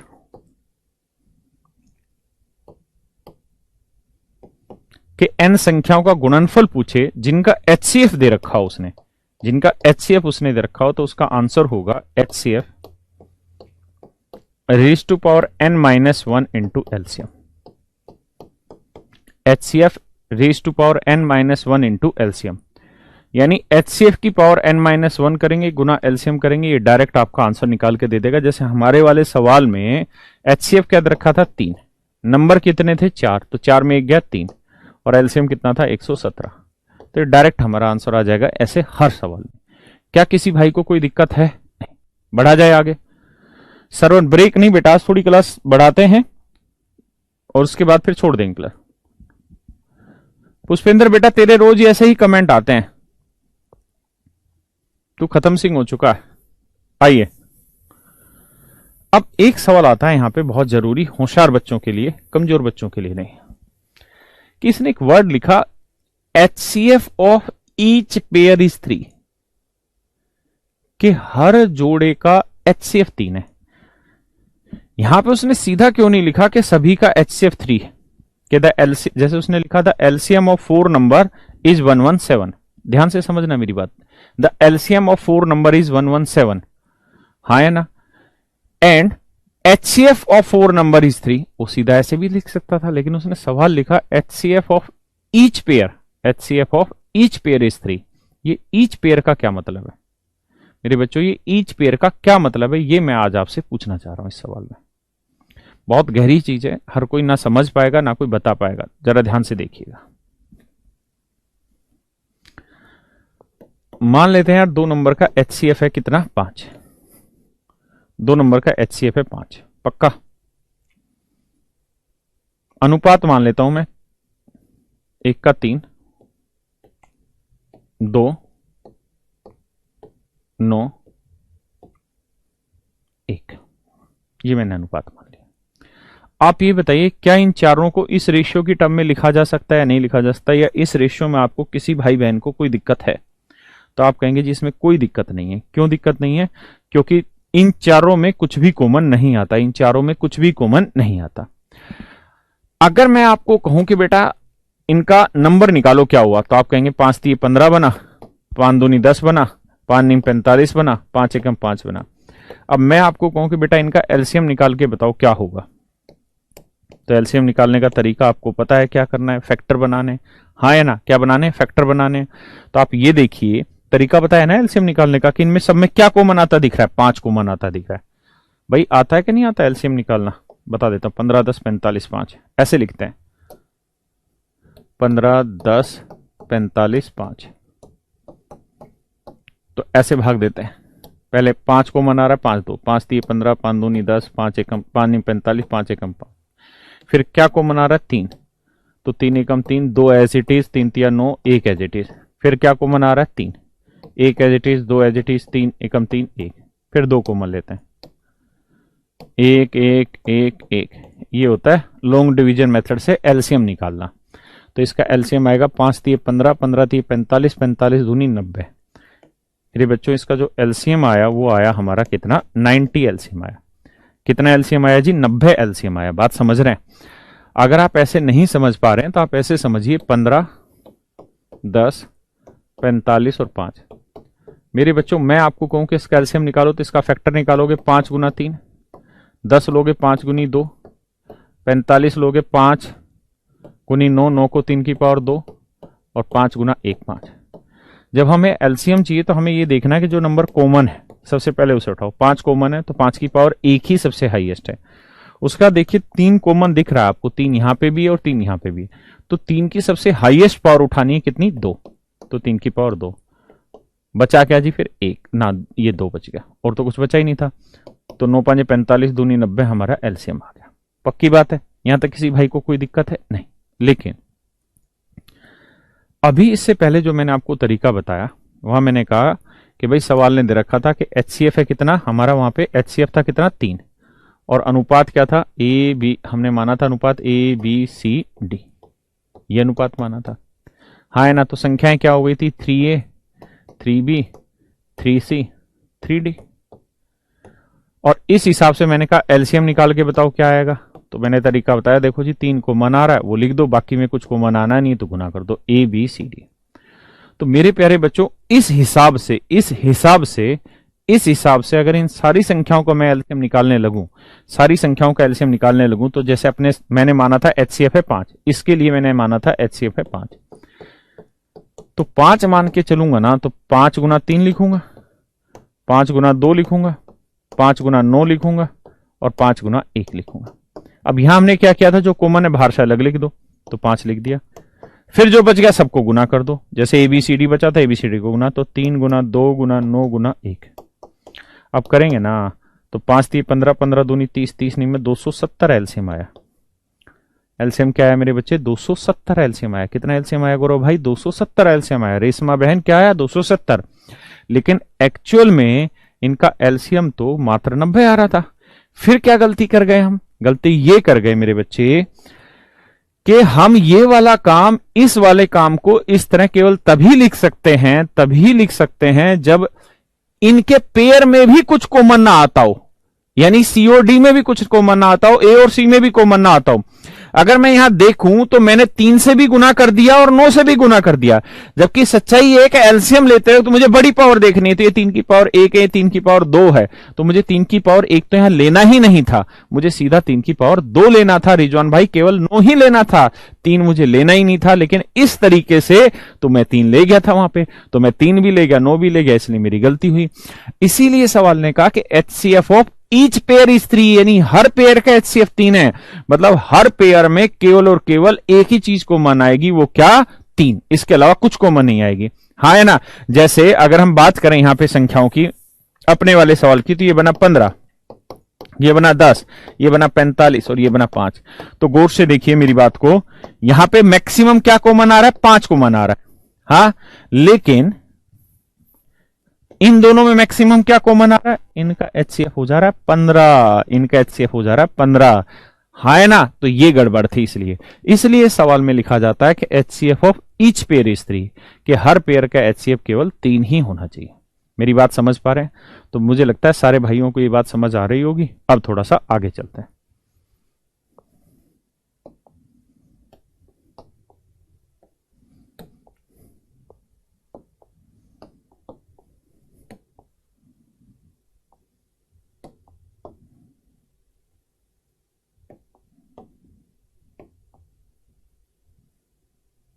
करो जी,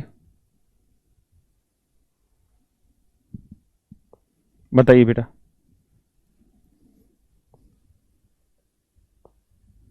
देखिए बहुत सारे बच्चे होते हैं वो बहाना ढूंढ लेते हैं।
देखिए यार दोस्तों, सवाल ये है कि the LCM and HCF of two conjugative even number is 84 and 2।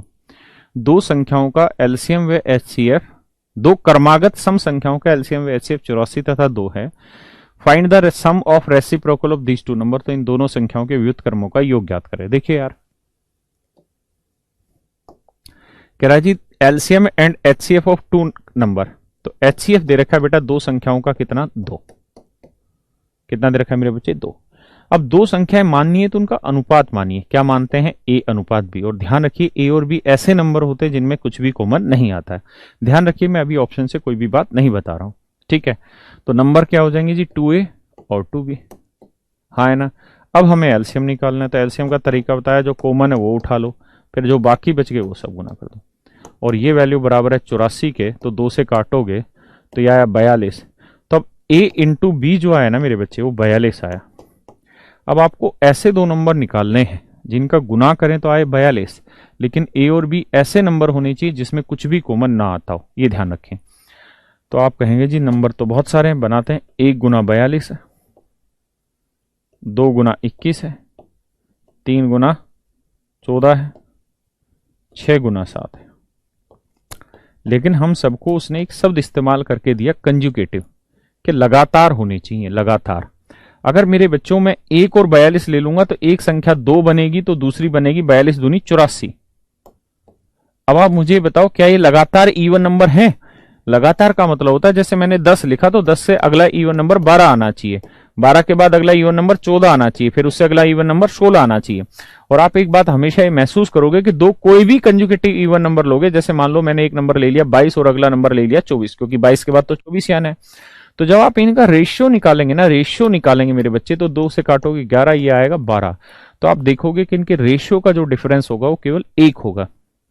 अगर आप दो कंजुकेटिव इवन नंबर लोगे तो हर हाल में उनके रेशियो का डिफरेंस 1 होगा, पक्का। तो हमें यहां पे ये सोचना था कि 42 कैसे, कौन से दो टुकड़े करे जाएं जिनमें कुछ भी कॉमन ना आता और उनका डिफरेंस मात्र 1 हो। तो हमें तुरंत समझ में आया 6 और 7। क्या है मेरे बच्चों, 6 और 7। इसका मतलब पहली संख्या लिख लो 6 दूनी 12, दूसरी संख्या लिख लो 7 दूनी 14, यानी एक संख्या 12 होगी, दूसरी 14 होगी। अब कह रहा है कि अगर इन दोनों संख्याओं के व्युत्क्रम यानी उल्टा कर दें, तो 1/12 कर दिया, 1/14 कर दिया। तो मेरे प्यारे बच्चों 12 14 का एलसीएम आया 84, 12 7 84, 7 आया, 14 6 84, 6 आया, 7 6 13/84। ये हमारा आंसर होगा, पक्का।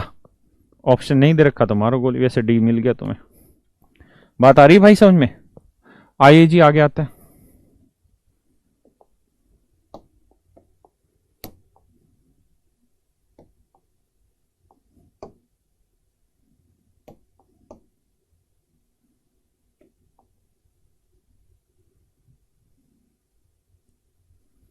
पढ़ो जरा एक बार और करिए, फिर मैं बताता हूं।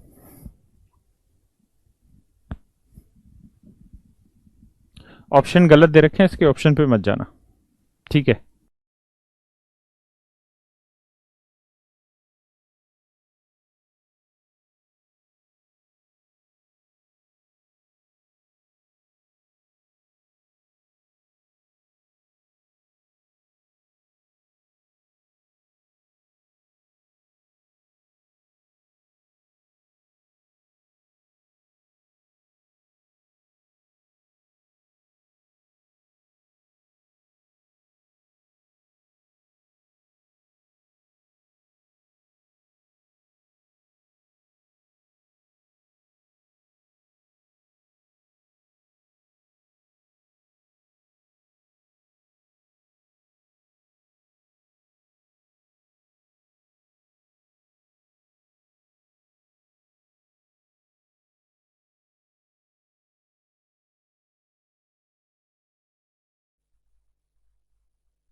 हाँ, अब मैंने साउंड ऑन कर दी, अब आज इसीलिए कि बहुत सारे बच्चे एक्टिव हो जाते हैं ऐसा करने से। मैंने कहा कि मैं एक कॉन्सेप्ट बनाना है, आपको एक कॉन्सेप्ट सिखाना है। तो इसके लिए मैं आपको एक सवाल दे रहा हूं कि भाई दो संख्याएं हैं, उनका एचसीएफ है 5, दो संख्याएं उनका एचसीएफ 5, और उन दोनों ही संख्याओं का जो अनुपात है वो ए अनुपात बी है। दोनों संख्याओं का अनुपात ए अनुपात बी है। तो बेटा संख्याएं बताओ क्या होंगी? तो एक संख्या होगी 5a और दूसरी संख्या होगी 5b। हाँ है ना? एक संख्या होगी 5a, एक दूसरी संख्या होगी 5b। तो मैं अगर आपसे ये कहूं कि मेरे बच्चों आप मुझे इन दोनों संख्याओं का योग निकाल के बताइए, तो आप जोड़ोगे 5a प्लस 5b, और जब आप ऐसा करोगे तो 5 पूरे से कॉमन आ जाएगा, तो हम ये कह सकते हैं कि 5 इंटू ए प्लस बी आ जाएगा सम। पक्की बात है बेटा? मैं कहूं कि यार इन दोनों ही संख्याओं का आप एलसीएम निकाल के बताइए, तो आप कहोगे जी जो कॉमन है उसको पहले उठा लो, जो बच गया उसकी गुना कर लो। पक्का? ए और बी ऐसे नंबर होंगे जिनमें कुछ भी कॉमन नहीं आता होगा, इस बात का ध्यान रखें। ए और बी ऐसे नंबर होंगे जिनमें कुछ भी कॉमन नहीं आता होगा। अगर ऐसा है ए और बी जिनमें कुछ कॉमन नहीं आता है, तो ये उन दोनों संख्याओं का सम बना, और मेरे बच्चों ये उन दोनों संख्याओं का एलसीएम बना। अब मैं आपसे ये चाह रहा हूं कि इन दोनों संख्याओं के योग, मैं अब आपसे ये चाह रहा हूं कि इन दोनों संख्याओं के योग और उनके एलसीएम का एचसीएफ निकाल के बताइए क्या होगा। इन दोनों संख्याओं के योग और इनके एलसीएम का एचसीएफ निकाल के बताइए क्या होगा। तो आप कहेंगे जी देखिए इस वाले पार्ट में और इस वाले पार्ट में जो सबसे बड़ी कॉमन वैल्यू आ रही है, इन दोनों पार्ट में जो सबसे बड़ी कॉमन वैल्यू आ रही है वो क्या है? 5। क्या कॉमन वैल्यू आ रही है जी? 5। सबसे बड़ी कॉमन वैल्यू है 5। हाँ है ना? यानी हमने एक बात सीखी कि जो दो संख्याओं का एचसीएफ होता है ना, जो दो संख्याओं का एचसीएफ होता है, वही उन दोनों संख्याओं के योग और उनके एलसीएम का भी एचसीएफ होता है। वही उन दोनों संख्याओं के योग और उनके एलसीएम का भी एचसीएफ होता है। मैं इस बात को यहां लिखवा देता हूं। जो दो संख्याओं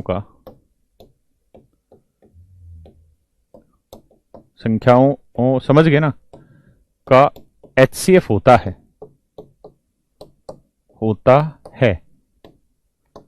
वही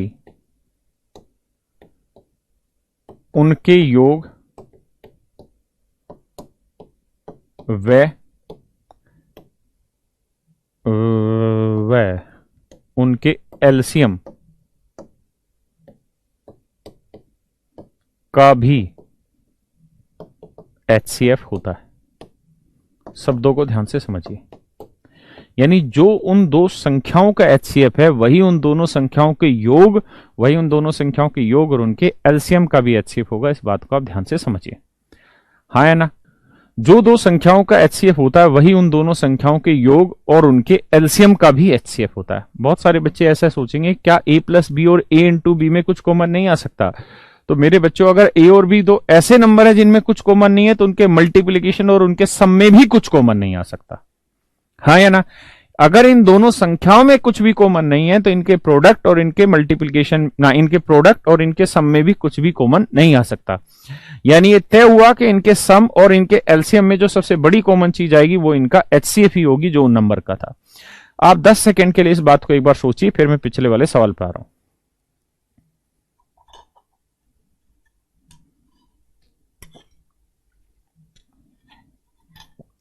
सर आप जो पढ़ा रहे हो बाउंस कर जा रहा है।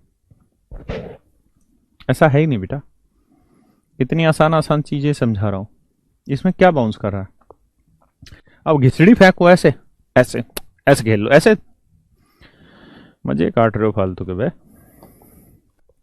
इतना धीरे पढ़ा रहा हूं आज। कह रहा है जी दो संख्याओं का योग और उनका एलसीएम दे रखा है।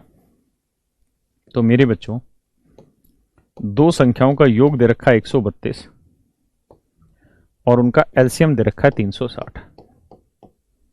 तो मैंने अभी एक बात समझाई कि मेरे बच्चों जो दो संख्याओं का योग होता है और जो उनका एलसीएम होता है, उनका जो एचसीएफ होता है, दो संख्याओं के योग और उनके एलसीएम का जो एचसीएफ होता है, दो संख्याओं के योग और उनके एलसीएम का जो एचसीएफ होता है, दो संख्याओं के योग और उनके एलसीएम का जो एचसीएफ होता है, वही मेरे बच्चों उन दोनों संख्याओं का भी एचसीएफ होता है।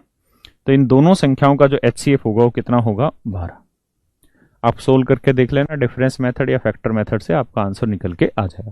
तो इनका एचसीएफ आया 12। तो 100% फिर जो संख्याएं भी थी ना, उनका भी एचसीएफ 12 ही होगा। जो संख्याएं थी उनका एचसीएफ भी मेरे बच्चों 12 ही होगा। पक्का? सरवन बेटा क्या समझ नहीं आया कि 12 कैसे बना एचसीएफ? करके बताना है 12 है? चल बता देता हूं, पर ढक्कन मत बनो ना।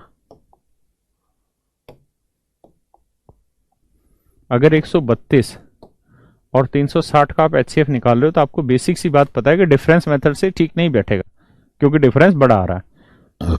क्या कॉमन आता दिख रहा है? 4 कॉमन ले लो। 4 3 12, 4 3 12 33, 4 9 36, और क्या कॉमन आता दिख रहा है? 3 11। बस आगे मत जाओ, क्योंकि 11 प्राइम नंबर आ गया तो 4 3 12 ही इसका एचसीएफ आ रहा है। 3 से काटोगे तो यहाँ 30। बात समझ पा रहे हैं कि नहीं समझ पा रहे? ठीक है, तो एचसीएफ आया 12। तो अगर इन दोनों संख्याओं के योग और उनके एलसीएम का एचसीएफ 12 है, तो एक्चुअल में उन दोनों संख्याओं का भी एचसीएफ 12 होगा। संख्याओं का अनुपात मान लेते हैं मेरे बच्चों ए अनुपात बी। संख्याओं का अनुपात मान लेते हैं ए अनुपात बी, तो मेरे बच्चे संख्याएं होंगी 12A और 12B। क्या यहां तक किसी भाई को कोई दिक्कत है? बताया था कि रेशियो को अगर आप एचसीएफ से गुना कर दोगे तो संख्याएं निकल के आ जाती है। एक बार इतनी बात समझिए, फिर आगे बढ़ते हैं।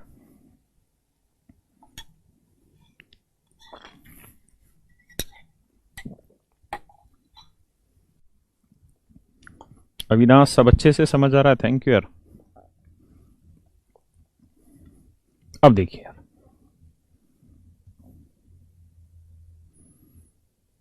अब सवाल में कह रहा है कि भैया जो दो संख्याएं मानी थी आपने, वो आ गई 12A और 12B।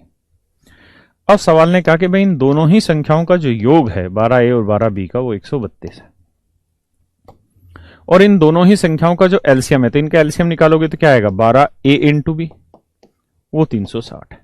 यही तो बात है भाई। तो बेटा 12 पूरे में कॉमन ले लोगे तो A प्लस बी क्या आएगा? 11। यहां 12 से काटोगे तो A इंटू बी कितना आएगा? 30। अब हमें ऐसे दो नंबर चाहिए मेरे बच्चों, ऐसे दो नंबर चाहिए जिनमें कुछ भी कॉमन ना आता हो, क्योंकि दोनों अनुपात है, ए और बी दोनों रेशियो है। तो ऐसे दो नंबर चाहिए जिनमें कुछ भी कॉमन ना आता हो, जिनका जोड़ करें तो 11 आए और जिनको गुना करें तो 30 आए। जिनका जोड़ करें तो 11 आए, जिनका गुना करें तो 30 आए। ऐसे दो नंबर चाहिए। तो क्या क्या ले लेते हैं? एक नंबर 5 ले लेते हैं, एक 6 ले लेते हैं। 5 और 6 11, 5 गुना 6। अब कहें कैसे सोचे, तो ढक्कन ही इतने सालों से पढ़ते आ रहे हो, गुना भाग ये तो सोचना ही पड़ेगा अभिषेक, है ना। तो ए की वैल्यू 5 आ गई, बी की वैल्यू 6 आ गई, तो 12 5 60, एक संख्या 60 हो गई, एक 12 6 72, दूसरी संख्या 72 होगी। ये हमारा आंसर हो, यानी एक संख्या 60 है तो दूसरी 72।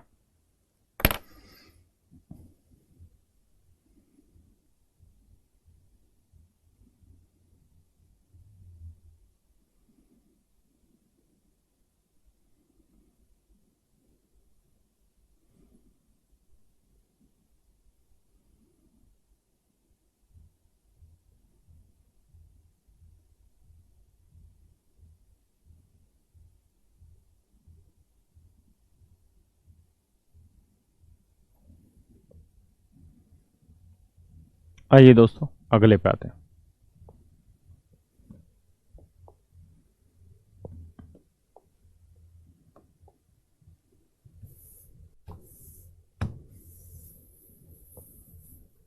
ऐसा ही एक सवाल और ले लेते हैं।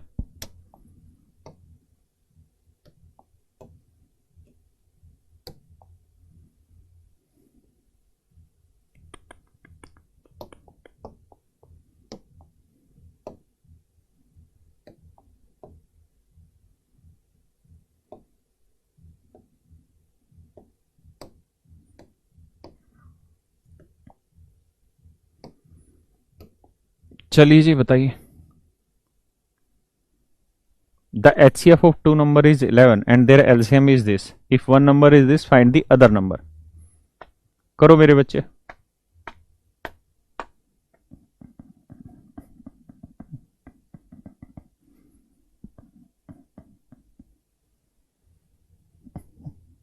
करो मेरे बेटा करो। देखिए यार, इस बात को हमेशा ध्यान से समझिए।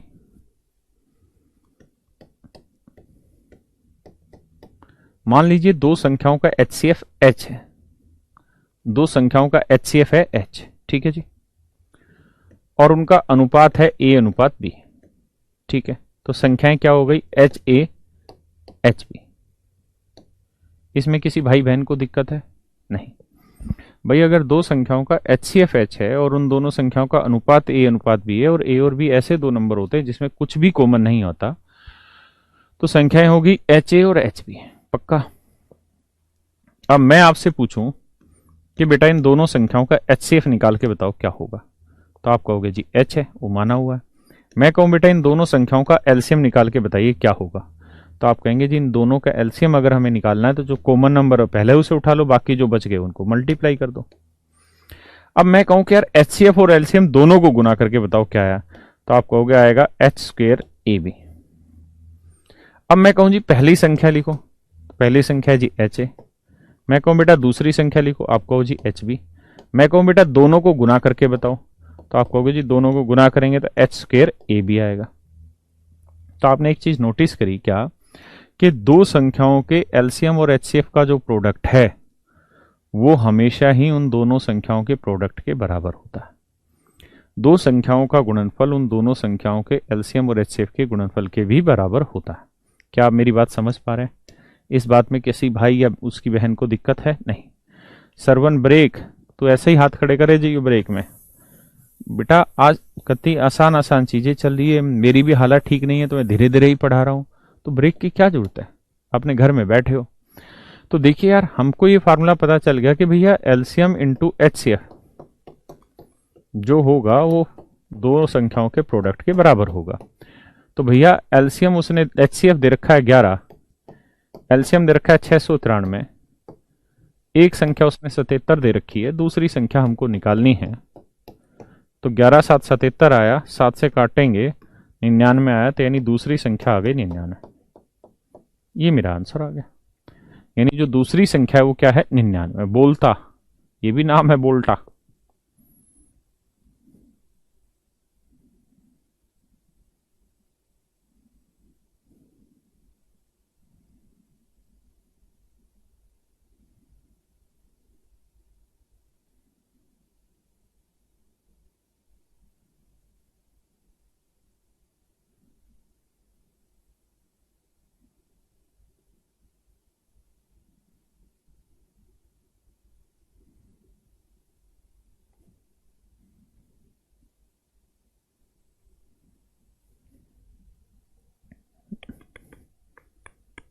बड़े भैया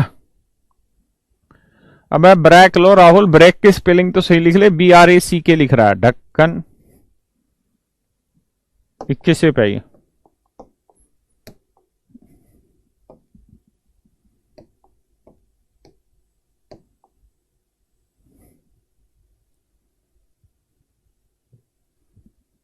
करो मित्रों, मैं 2-3 डिप्स मारता हूं अभी, यहीं फुर्ती आ जाएगी, फिर करो।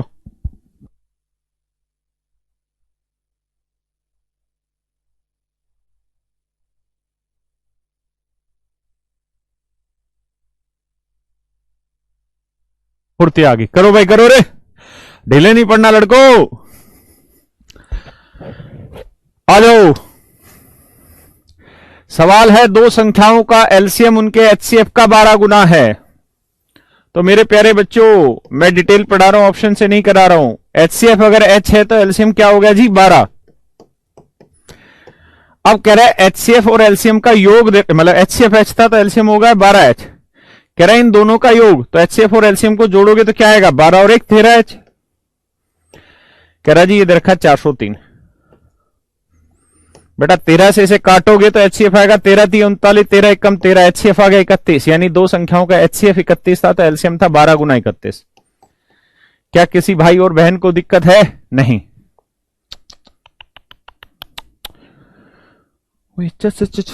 उतारो बेटा, उतारो नहीं, समझो इस बात को।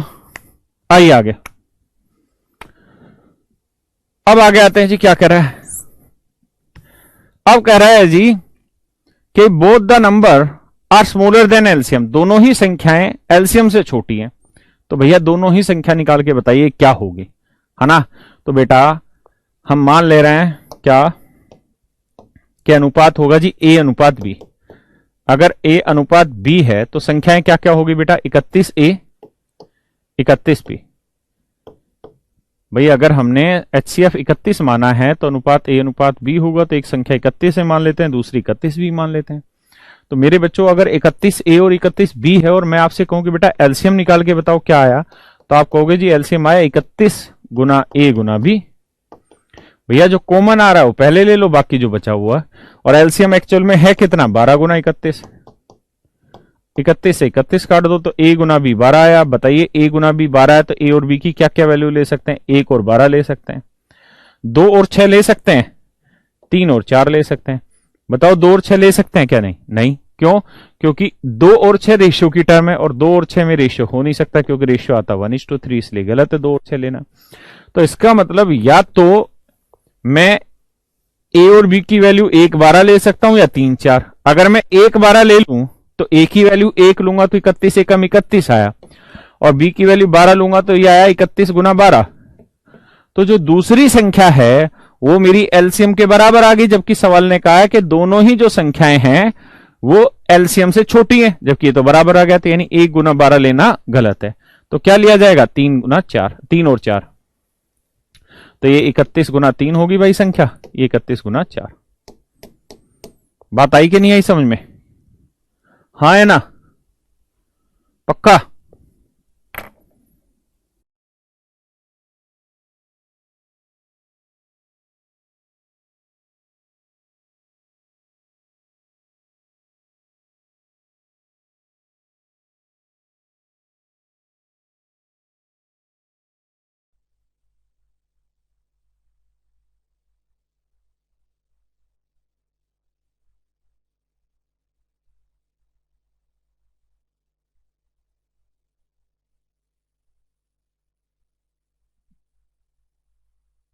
आज ही दोस्तों आगे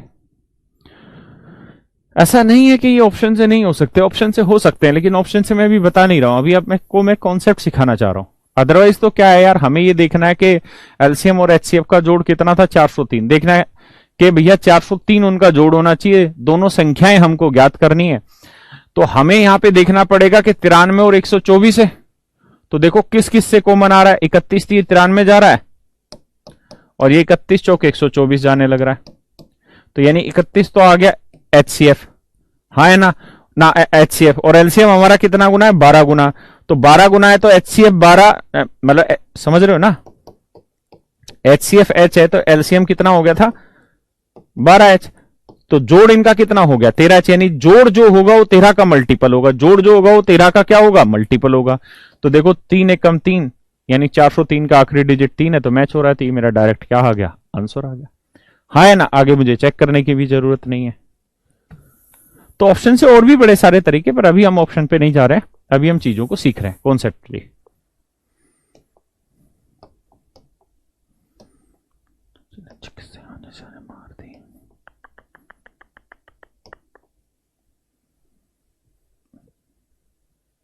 बताओ बेटा,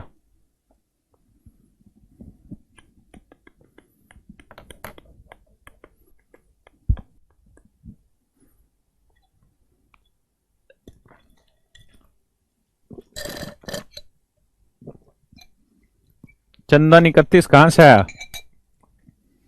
ढक्कन पढ़ लिया कर। अब तो मैंने मिटा दिया, बाद में देखियो।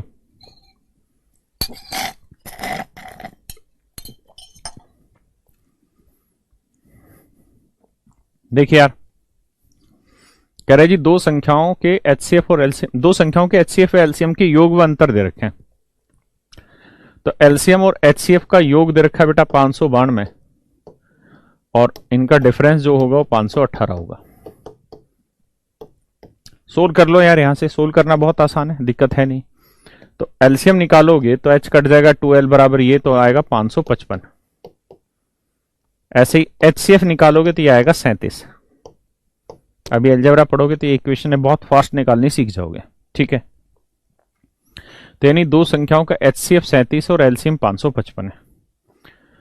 तो अब इतनी ही बात से भी हम ऑप्शन से जा सकते हैं कि 37 से इनमें से कौन कौन सी कटने लग रही है, क्योंकि एचसीएफ 37 है तो उसने पूछा संख्या कौन सी होगी, तो ये 37 से कट रही है, नहीं कट रही, ये 37 से कट रही है। आप ये देखो 37 आया है तो 37 का कौन सा पाड़ा पड़ेगा, आखिरी डिजिट 6 है तो 7 एकम 7 7 दून 14 7 1 7 चौक 28 7 तो 8 56, तो 8 तिया 24, ये तो नहीं जा रही, ये भी नहीं जा रही, 5 7 5 35, तो 5 तिया 15, ये जाने लग रही है, मेरा आंसर हो सकता है।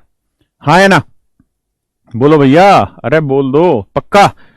यहां तक की बात आई समझ में। अब हम करते हैं डिटेल में, तो ऑप्शन से भी हम जा सकते हैं, उसे भी मैं सिखाऊंगा। तो हमने ये देखना है कि यार हमारा एलसीएम जो आया है ना, एचसीएफ जो आया है वो है कितना, 37। तो संख्याओं का जो अनुपात है वो ए अनुपात बी मान लेते हैं।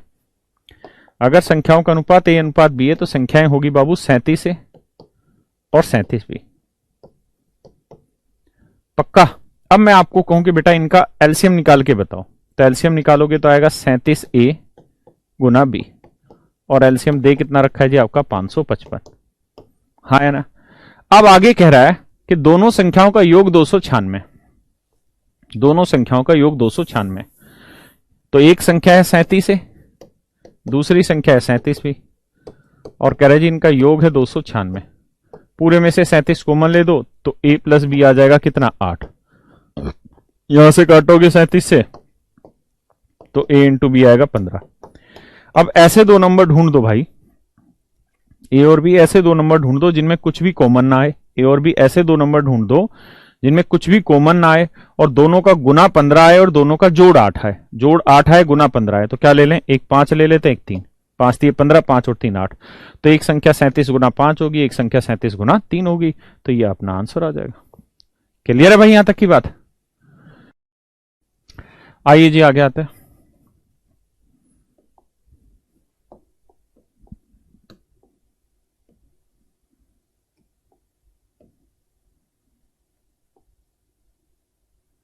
चलिए इसे फिर बाद में कराएंगे, ठीक है यार, आज इतना रख लेते हैं। अभी अगली टाइप स्टार्ट हो जाएगी तो इसमें चीजें बदल जाएंगी, तब अगली क्लास में करेंगे इसे। आज थोड़ा जीप में भी फॉलो हो रखा है इसलिए दिक्कत सी हो रही पढ़ाने में भी। तो आज के लिए इतना ही रखते हैं मेरे बच्चों।